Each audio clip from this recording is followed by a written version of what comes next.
Hello friends, आज हम discuss करेंगे बहुत ही इम्पोर्टेंट टॉपिक जनरल फिजियोलॉजी का, जिसे कहते हैं होम्योस्टैसिस।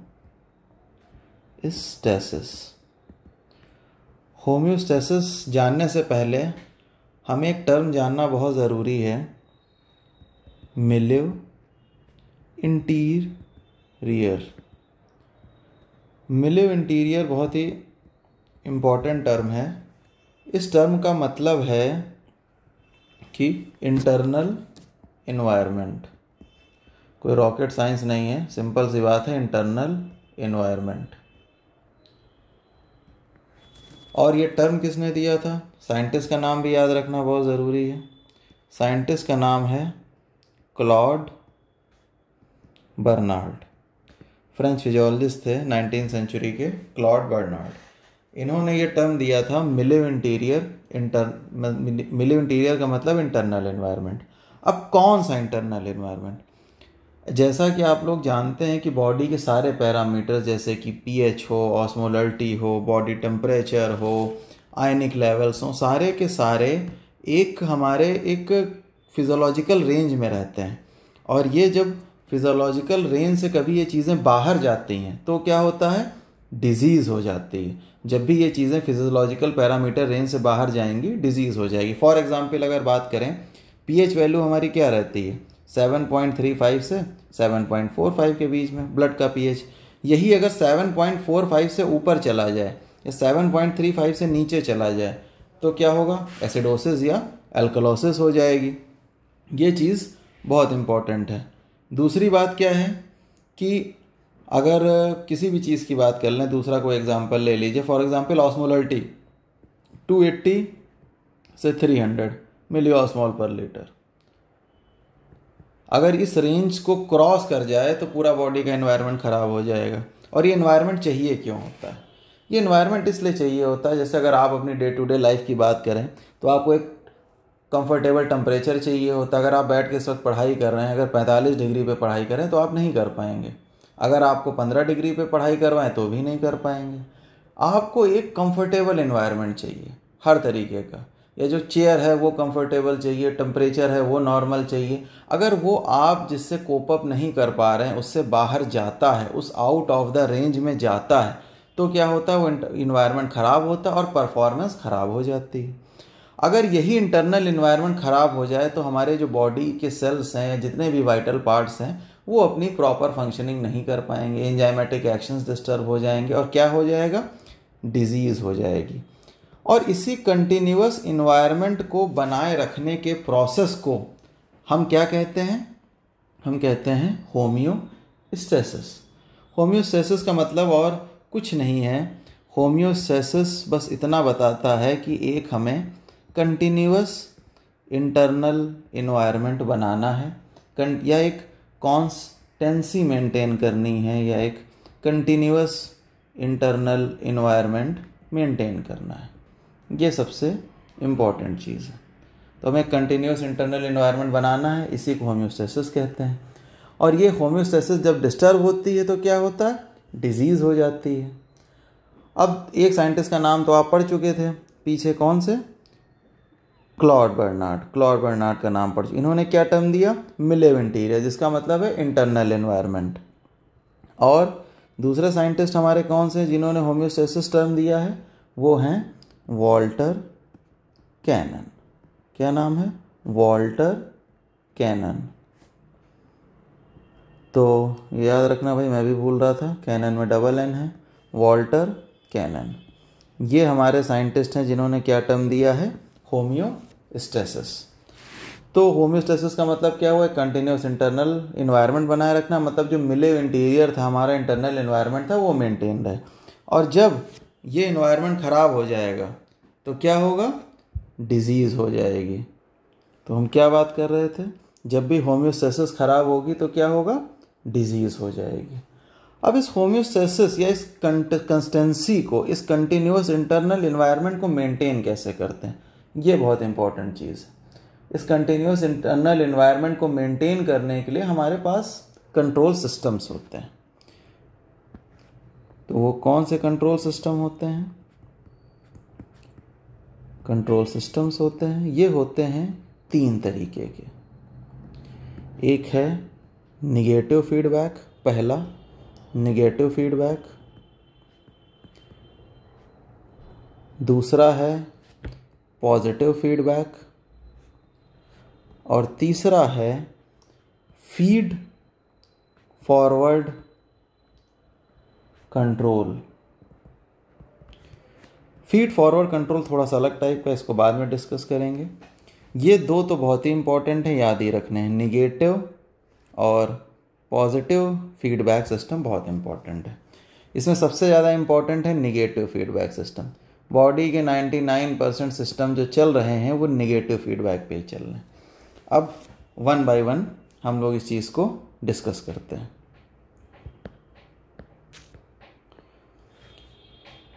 तो निगेटिव फीडबैक का मतलब ये है कि उस तरीके का सिस्टम जो सिस्टम के आउटपुट को कम करे। जैसे कोई भी सिस्टम चल रहा है, एक हमारा स्टिमुलस आया, उससे रिस्पॉन्स हुआ।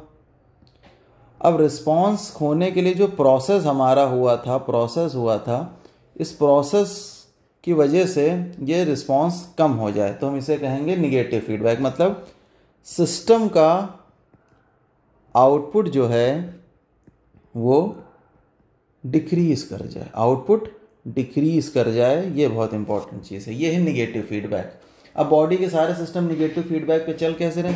कोई भी एग्जाम्पल ज़्यादातर उठा करके देख लीजिए निगेटिव फीडबैक।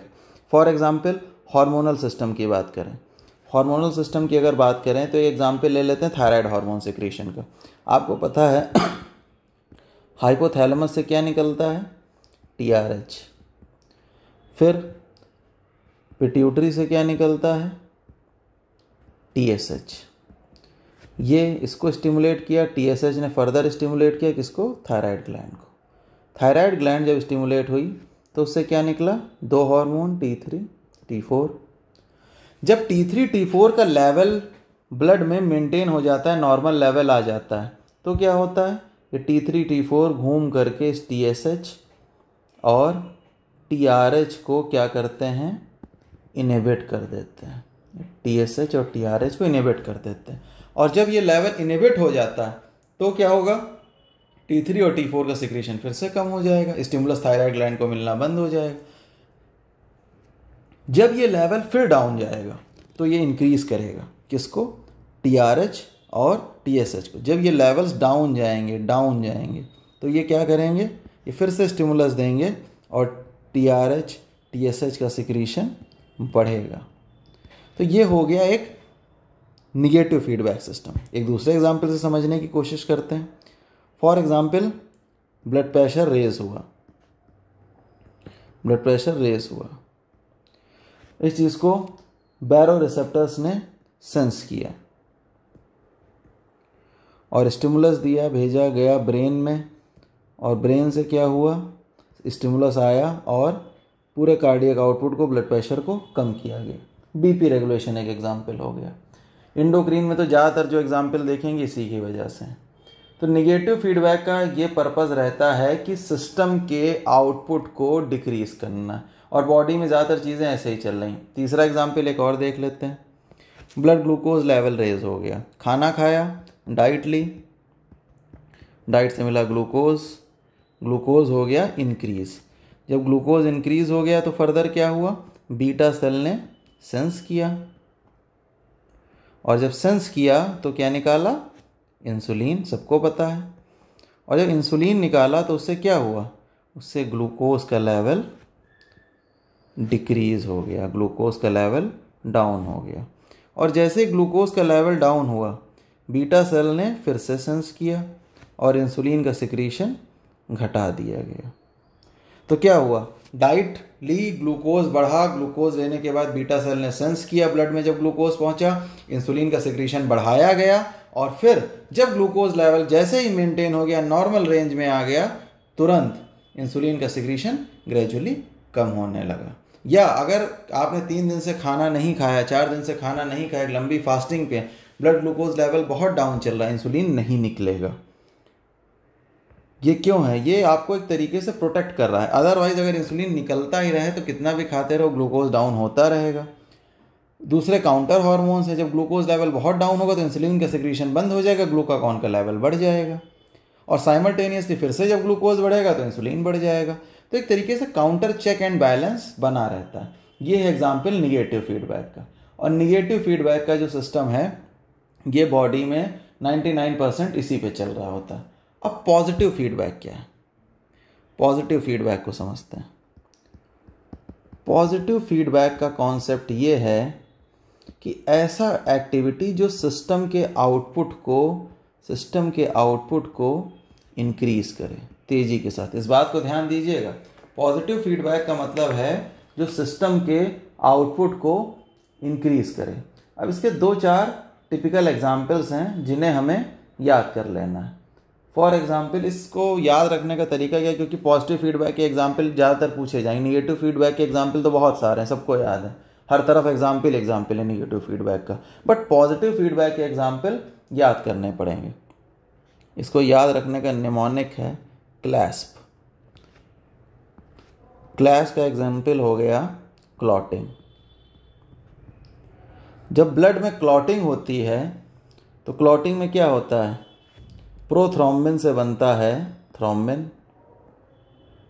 प्रोथ्रोम्बिन से बनता है थ्रोम्बिन, और थ्रोम्बिन क्या करता है, थ्रोम्बिन जब बन जाता है तो क्लॉटिंग के प्रोसेस को पूरी तरीके से एक्टिवेट कर देता है। बट ये बना हुआ थ्रोम्बिन केवल क्लॉटिंग को एक्टिवेट नहीं करता, फिर से प्रोथ्रोम्बिन को तोड़ देता है थ्रोम्बिन में। तो इससे क्या हुआ, ये प्रोसेस कंटिन्यूस चलता रहता है और क्लॉटिंग लगातार होती रहती। अब आपके दिमाग में क्वेश्चन आ रहा होगा कि क्लॉटिंग होती रहती तो फिर रुकती कैसे है? उसके लिए एंटीकोगुलेंट सिस्टम, दूसरा सिस्टम काम कर रहा होता है। बट ये जो प्रोसेस है ये पॉजिटिव फीडबैक का एग्जाम्पल है, क्लॉटिंग प्रोसेस। दूसरा एग्जाम्पल एल पे आते हैं। एल से क्या मतलब है? एल से मतलब है LH सर्ज। LH सर्ज कब होती है? LH सर्ज होती है जब प्रोसेस चल रहा होता है, मेंस्ट्रुअल साइकिल को कभी पढ़ेंगे तो LH सर्ज से क्या होता है, जब LH 24 से 36 घंटे पहले जब ओव्यूलेशन का टाइम आता है और ईस्ट्रोजन का लेवल इंक्रीज करता है, वो LH के लेवल को बढ़ाता है। और जब ईस्ट्रोजन का लेवल इंक्रीज किया और ईस्ट्रोजन का लेवल इंक्रीज करते ही मेंस्ट्रुअल साइकिल में just before ovulation LH surge आती है। ईस्ट्रोजन का लेवल जब इंक्रीज करता है साइकिल में जस्ट बिफोर ओव्यूलेशन तो ईस्ट्रोजन के लेवल से LH का लेवल रेज होता है और LH फर्दर LH के लेवल को रेज करता है जिससे ओव्यूलेशन हो पाए। LH सर्ज बहुत ज़रूरी है ओव्यूलेशन के लिए, अदरवाइज ओव्यूलेशन नहीं होगा। तो इसको क्या कहते हैं, LH सर्ज। ये एक एग्जाम्पल हो गया क्लॉटिंग का, एक हो गया क्लैस्प का, C से क्लॉटिंग हो गया, L से LH सर्ज हो गया, पॉजिटिव फीडबैक का एग्जाम्पल। तीसरे एग्जाम्पल को बात कर लेते हैं, एक्शन पोटेंशियल। एक्शन पोटेंशियल का एग्जाम्पल कैसे है? एक्शन पोटेंशियल को एक टर्म हम यहाँ पे पॉजिटिव फीडबैक साइकिल को और कहते हैं हॉटकिन साइकिल। हॉटकिन साइकिल, हॉटकिन साइकिल नाम याद रखें, PGME में पूछा जा सकता है। हॉटकिन साइकिल ऐसे याद रखते हैं कि इसको समझने की थोड़ी सी कोशिश करते हैं। हम एक एक्शन पोटेंशियल का डायग्राम ड्रॉ करते हैं रफ सा। जैसे ये आप देखते हैं ना, एक्शन पोटेंशियल ऐसे जी पोलराइजेशन होता है।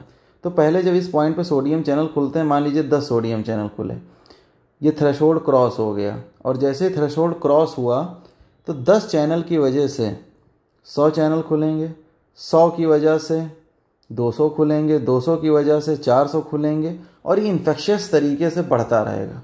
और लगातार continuous opening of sodium channels क्या करेगी कि एक एक्शन पोटेंशियल को रेस करेगी, एक्शन पोटेंशियल जनरेट हो जाएगा। तो एक्शन पोटेंशियल या हॉटकिन साइकिल वाला जो ये प्रोसेस है, ये भी एक बहुत बड़ी चीज़ है किसकी, पॉजिटिव फीडबैक का एग्जाम्पल। अगर सोडियम चैनल 10 खुलते हैं तो वो 100 को खोल देते हैं, 100 खुलते हैं 1000 को खोल देते हैं, और तेज़ी के साथ सोडियम आयंस का रश हो जाता है सेल मेम्ब्रेन के अंदर, और जिसकी वजह से एक्शन पोटेंशियल जनरेट होता है।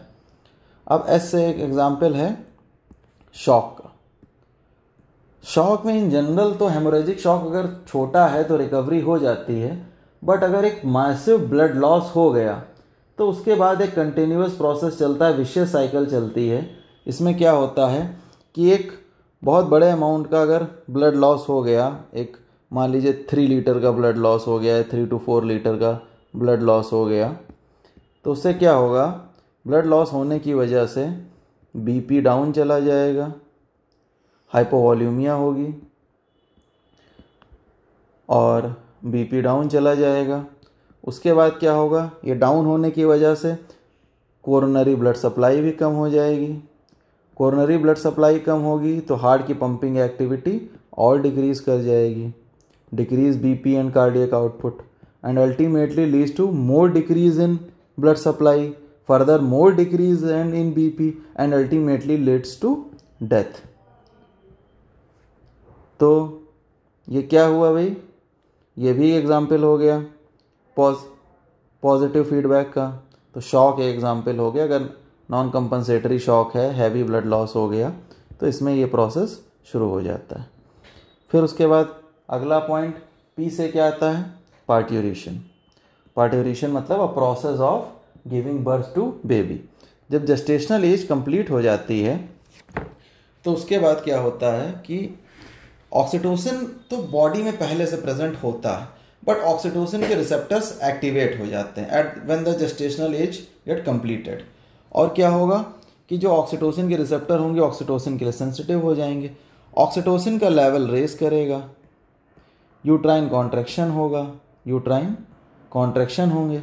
यूट्राइन कॉन्ट्रैक्शन होते ही क्या होगा कि थोड़ी देर बाद फर्दर ऑक्सीटोसिन का लेवल रेस करेगा और हैवी यूट्राइन कॉन्ट्रैक्शन होगा, फिर ऑक्सीटोसिन का लेवल रेस करेगा और यूट्राइन कॉन्ट्रैक्शन होगा।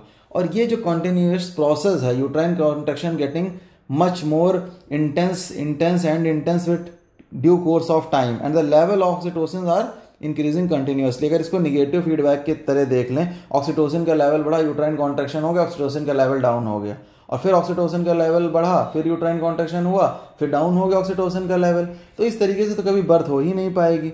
बट ऑक्सीटोसिन हुई, बढ़ा, यूट्राइन कॉन्ट्रैक्शन हुआ, और that leads to further increase in oxytocin level, and a continuous vicious cycle जब बना तो क्या हुआ, बेबी, बर्थ ऑफ बेबी या पार्ट्यूरेशन का प्रोसेस कंप्लीट हो पाया। तो ये पॉजिटिव फीडबैक के मैकेनिज्म्स के कुछ एग्जाम्पल हैं जो बहुत इंपॉर्टेंट हैं। इसके अलावा एक एग्जाम्पल और है, जो कैल्शियम एंट्री होती है सार्कोप्लाज्मिक रेटिकुलम में, जब रिलैक्सेशन का प्रोसेस शुरू होता है और कैल्शियम की एंट्री वापस जाने लगता है सार्कोप्लाज्मिक रेटिकुलम में बाय द यूजिंग द सरका पंप। तो ये प्रोसेस भी जो होता है ये कहीं ना कहीं पूरी तरीके से कंट्रोल होता है। ये एक पॉजिटिव फीडबैक है, कैल्शियम जब और जाएगा तो और कैल्शियम के भेजने को प्रमोट करेगा। तो ये हमारे एग्जाम्पल्स हो गए। तो please kindly remember this clasp. ये क्लैस्प याद रखना है आपको, इससे आपको एक टिप मिल जाएगी, एक आइडिया रहेगा कि ये 4-5 प्रोसेस कौन से हैं जो हमें याद रखने हैं। अब इसके बाद चलिए थोड़ा आगे देखते हैं। इसके बाद हमारा नेक्स्ट जो टॉपिक है वो है थोड़ा सा इम्पोर्टेंट, बहुत ज़्यादा नहीं पूछा जाता बट एक MBBS स्टूडेंट को ज़रूर पता होना चाहिए। इसको कहते हैं फीड फॉरवर्ड कंट्रोल।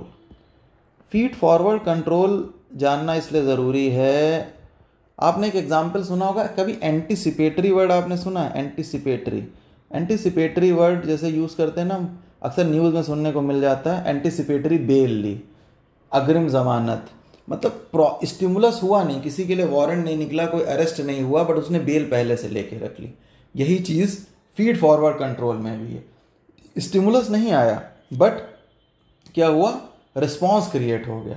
जैसे कि कोई रनिंग के लिए जा रहा है, रनिंग की प्रैक्टिस कर चुका है, पहले से रनिंग करता आया है, अब जैसे ही वो दौड़ने के लिए पोस्चर अपना मेंटेन करेगा और मेंटली सोचेगा कि अब मुझे दौड़ना है, तो रनिंग का थॉट आते ही, जस्ट थॉट, अभी दौड़ा नहीं है, कोई बॉडी में चेंजेस नहीं आए, कोई मस्कुलर एक्टिविटी नहीं, सिर्फ सोचा है कि दौड़ना है, और ये सोचते ही क्या हुआ, बस सिर्फ सोचते ही हार्ट रेट बढ़ गया, बीपी रेज हो गया, रेस्पिरेटरी रेट बढ़ गया, और प्रोप्रियोसेप्शन और सेंसिटिव हो गया। तो ये सारे प्रोसेस जो हैं ये कहीं ना कहीं क्या बनाएंगे, ये कहीं ना कहीं एक एंटीसिपेटरी एक्शन है सिर्फ सोचने से। या आपने खाना की फ़ोटो देखी, स्विगी जोमेटो पे ऑर्डर करने का सोच रहे थे, खाने की अच्छी अच्छी डिलीशियस फ़ोटोज़ देख रहे थे आप, टेम्पटिंग सा फील आ रहा था, और ये होते ही जो सिफेलिक फेज़ है गैस्ट्रिक सिक्रीशन का वो शुरू हो गया, सिफेलिक फेज शुरू हो गया, जिसमें लगभग 20% ऑफ गैस्ट्रिक सिक्रीशन होता है। Just thought cephalic phase of gastric secretion जो है ये एक दूसरा एग्जाम्पल हो गया किसका, फीड फॉरवर्ड कंट्रोल का। तो फीड फॉरवर्ड कंट्रोल जानने का मतलब ये है कि सिचुएशन बॉडी की होम्योस्टेसिस में किसी भी तरीके का परिवर्तन नहीं आया, बस जस्ट थॉट कि ये चेंजेस आने वाले हैं कुछ ही देर में, बॉडी पहले से खुद को तैयार कर लेती। कभी हम एक्सरसाइज फिजियोलॉजी पढ़ेंगे तो इस प्रोसेस को और डिटेल में डिस्कस कर लेंगे, जीआई पढ़ेंगे तो ये भी पोर्शन डिस्कस होगा, बट जनरल फिजियोलॉजी में ये चीज़ें जाननी जरूरी है। अब एक बार क्विक रिवीजन की तरफ जाते हैं। क्विक रिवीजन हमारा कैसे हुआ, होम्योस्टेसिस टर्म याद रखना है, इसका मतलब है maintaining continuous internal environment. Term किसने दिया था, टर्म ये दिया था वॉल्टर कैनन ने, याद रखिएगा। और इसको निमोनिक ऐसे बना लीजिए, H फॉर होम्योस्टेसिस, वॉल्टर का HW होमवर्क याद रखिए, बचपन में स्कूल में मिलता है ना क्लास वर्क होमवर्क, वो चीज़ याद रखिए। तो HW होम्योस्टेसिस, वॉल्टर कैनन। दूसरा एग्जाम्पल क्या है, मिलिव इंटीरियर या इंटरनल एनवायरनमेंट, क्लॉड बर्नार्ड। अक्सर हम कंफ्यूज हो जाते हैं कि होम्योस्टेसिस किसने टर्म दिया था, क्लॉड बर्नार्ड, वॉल्टर कैनन, दोनों याद रहते हैं, बट ये नहीं याद रह जाता है कि होम्योस्टेसिस में हम किसकी बात कर रहे थे, मिलिव इंटीरियर में किसकी बात कर रहे थे। तो मिलिव इंटीरियर हो गया क्लॉड बर्नार्ड, इसको MC बना लीजिए, मेंस्ट्रुअल साइकिल ऐसे याद कर लीजिए। तो मिलिव इंटीरियर, क्लॉड बर्नार्ड, और HW होमवर्क मतलब होम्योस्टेसिस और वॉल्टर कैनन। अब कंट्रोल सिस्टम किस तरीके की बॉडी में, 3 तरीके के, निगेटिव फीडबैक, पॉजिटिव फीडबैक और feed forward. Negative feedback 99% body में सिर्फ निगेटिव फीडबैक काम कर रहा है, और पॉजिटिव फीडबैक के कुछ एग्जाम्पल हैं जो हमें याद रखने। निगेटिव फीडबैक क्या करता है, ओवरऑल सिस्टम के आउटपुट को डिक्रीज कर देता है। बॉडी में जितना हार्मोनल रेगुलेशंस हो रहे हैं, सारे एग्जाम्पल्स हम लोगों ने डिस्कस किए, ये जो है निगेटिव फीडबैक के एग्जाम्पल हैं। BP रेगुलेशन हो गया, रेनिन एंजियोटेंसिन सिस्टम हो, एल्डोस्टेरोन सिस्टम हो गया, सब भरे पड़े हैं निगेटिव फीडबैक के एग्जाम्पल। पॉजिटिव फीडबैक के एग्जाम्पल्स हमने क्या याद की, जो सिस्टम को इंक्रीज करें। इसमें हमेशा एक विशियस साइकिल चलेगा जो सिस्टम के आउटपुट को लगातार बढ़ाता रहेगा। क्या एग्जाम्पल याद किया, क्लैस्प हमको याद रखना है, CLASP clotting, L for LS surge, A for action potential, जिसमें सोडियम चैनल्स तेजी से खुल रहे थे, एक दूसरे का खुलना प्रमोट कर रहे थे, शॉक हमने पढ़ा, पार्ट्यूरेशन का प्रोसेस पढ़ा। तो ये एक बार रिवाइज रखना है, क्लैस्प याद रखना है। और तीसरा सबसे important, feed forward control system, anticipatory running एक एग्जाम्पल हो गया कि रनिंग के लिए पोस्चर मेंटेन किया, सोचा दौड़ना है, चेंजेस आने लगे। Cephalic phase of gastric secretion, ये एग्जाम्पल हो गया। तो आई होप ये समझ में आया होगा, कमेंट्स में आप मुझे बता सकते हैं। और मैंने इस बार ये थोड़ा सा ट्राई किया है लिख के पढ़ाने का, अगर ये अच्छा लगा हो तो ये बताइए, PPT मॉडल से पढ़ना चाहते हैं तो वो बताइएगा, जो भी ठीक लगे आपको। I always welcome your feedback. So thank you. आगे हम जनरल फिजियोलॉजी के कंटिन्यूस टॉपिक्स में और आते रहेंगे। Okay, thank you students.